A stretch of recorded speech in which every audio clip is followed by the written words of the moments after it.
আমরা প্রচুর মায়ের খেয়েছি, এবার আর মায়ের খাবো না, এবার মায়ের দিব। আজকে প্রশাসনের সামনে, প্রশাসনের চোখের সামনে, আর্মির সামনে যদি কাউকে আঘাত করা হয় আমরা পাল্টা আঘাত করব। অনেকেই ভোট ব্যাংকে সাপলাকলির বেশি সিল পড়ার কারণে অনেকে ভয় পাচ্ছে, এজন্য ভোট থেকে বেরিয়ে যাওয়ার চেষ্টা করবে।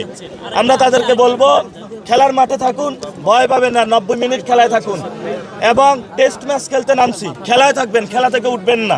এখন ঘরেই হবে বিয়ে বাড়ির পোলাও, যদি থাকে আকিজ এসেনশিয়াল সুগন্ধি চিনি গুঁড়া চাল। এই কেন্দ্রে বড় একটা সমস্যা করা হয়েছে। সকালে আমাদের এজেন্টকে 1 ঘন্টা লেট করে ঢুকতে দেওয়া হয়েছে এবং সেটা এক্সটেন্ডেড হতে হতে 3 ঘন্টা করা হয়েছে। তাহলে আমাদের এজেন্ট ছিল না, ওই 3 ঘন্টা এই কেন্দ্রের ভিতরে কি হয়েছে সেটা আমরা জানতে চাই। এটা সিসিটিভি ফুটেজ উদ্ধার করে ভিতরে আমাদের যখন এজেন্টকে 3 ঘন্টা বাইরে রাখা হয়েছে, ভিতরে কি করা হয়েছে। এবং আমি এজেন্টের সাথে কথা বলেছি, উনি যেটা জানিয়েছেন আমাকে যে ওনাকে প্রশাসনের লোক চেকিং করে নাই, চেকিং করেছে দলীয় গুন্ডা সন্ত্রাসীরা, মির্জা আব্বাসের লোক। তাহলে মির্জা আব্বাস মহিলা কলেজে এই যে এজেন্টকে এই ধরনের প্রতিবন্ধকতা সৃষ্টি করা হলো, এটা বাংলাদেশের আসলে গণতন্ত্র না। বিএনপির একজন স্ট্যান্ডিং কমিটির সদস্য হয়ে তার এলাকায় তার নামে কলেজ, যেখানে গণতন্ত্রকে হত্যা করার প্রচেষ্টা চালানো হচ্ছে, এই ধরনের কাজগুলো অগ্রহণযোগ্য বাংলাদেশে 2026 সালে। এবং আমরা শুনতে পাচ্ছি লাঙ্গল আর ধান মিলেমিশে একাকার হয়ে গিয়েছে। লাঙ্গল এখন ধানের পক্ষে কাজ করে, লাঙ্গলের পিছনে আছে আওয়ামী লীগ, আওয়ামী লীগের পিছনে আছে ভারত। বুঝছেন তো খেলা, ভারত লাঙ্গল তারপর আওয়ামী লীগ ধান মিলেমিশে একাকার হয়ে গিয়েছে। এটা আমরা সব জায়গায় গিয়ে এই খোঁজটা পাচ্ছি। আলহামদুলিল্লাহ মানুষের মধ্যে ব্যাপক সাড়া পাচ্ছি। জেনজি যারা শাপলাকলিতে ধুমায়া ভোট মারতেছে, যারা উইমেন শাপলাকলিতে ধুমায়া হলো সিল দিতেছে, আর অনেকেই বলতেছে ভাই স্লিপ নিয়ে আসছি জানের ভয়ে, অন্তরে শাপলাকলিতে ভিতরে যায় সিল দিয়ে আসতেছে। ইনশাল্লাহ ঢাকা 8-এ শাপলাকলির ভূমিধস বিজয় হবে। তবে এই বিজয় নাসিরউদ্দিন পাটোয়ারির না, এই বিজয় শহীদ উসমান হাদি ভাইয়ের। সকলে আমাকে বলছেন যে আমরা আপনাকে ভোট দিচ্ছি না, আমরা এই ভোটটা শহীদ উসমান হাদি ভাইকে দিতাম।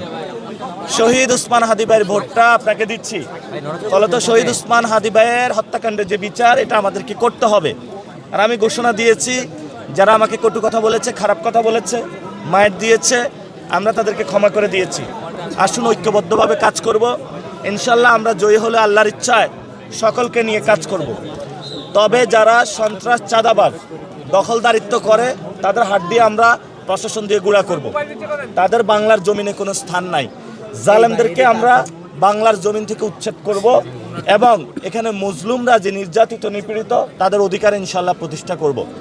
এখানে কোনো 9-6 নাই। যে যত প্রভাবশালী হোক না কেন, আমরা ইনশাল্লাহ আল্লাহ ছাড়া কাউকে ভয় পাই না আর গুনায় ধরি না। কে স্থায়ী কমিটির সদস্য, কার নামে কি এলাকা, আমাদের কাছে এগুলো মুখ্য বিষয় না। আমাদের কাছে মুখ্য বিষয়টা হলো জনগণ। ইনশাল্লাহ ঢাকা 8-এ জনগণের রায় হবে। সে রায়ের মধ্য দিয়ে নতুন বাংলাদেশ এবং সারা দেশে 11 দলীয় জোট যেইভাবে ভোট ব্যাংকে ভোট পড়তেছে, ইনশাল্লাহ তারা সরকার গঠন করবে। এবং অনেক জায়গায় হামলা হচ্ছে আমাদের উপরে।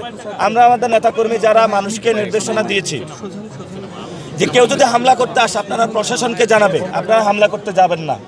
কারণ প্রশাসনের মাধ্যমে আমরা সব কিছু দেখব। প্রশাসন যেহেতু দায়িত্ব নিয়েছে, আমাদেরকে গতকালকে সংস্কৃতি বিকাশ কেন্দ্রে আমাদের 13 জনকে আহত করেছে, আমরা পিছনে ব্যাক করেছি। আজকে প্রশাসনের সামনে, প্রশাসনের চোখের সামনে, আর্মির সামনে যদি কাউকে আঘাত করা হয় আমরা পাল্টা আঘাত করব। এটা আমরা তাদেরকে ওয়ার্ন করে দিচ্ছি। আমরা প্রচুর মায়ের খেয়েছি, এবার আর মায়ের খাবো না, এবার মায়ের দিব। তবে অনেকেই ভোট ব্যাংকে সাপলাকলির বেশি সিল পড়ার কারণে অনেকে ভয় পাচ্ছে, এজন্য ভোট থেকে বেরিয়ে যাওয়ার চেষ্টা করবে। আমরা তাদেরকে বলবো খেলার মাঠে থাকুন, ভয় পাবেন না, 90 মিনিট খেলায় থাকুন এবং টেস্ট ম্যাচ খেলতে নামছি, খেলায় থাকবেন, খেলা থেকে উঠবেন না, ভয় পাবেন না, মাথায় হাত দিবেন না। খেলাতে যেহেতু নামছেন, খেলে তারপরে উঠবেন ইনশাল্লাহ। এই খেলায় শাপলাকলির জয় হবে ইনশাল্লাহ।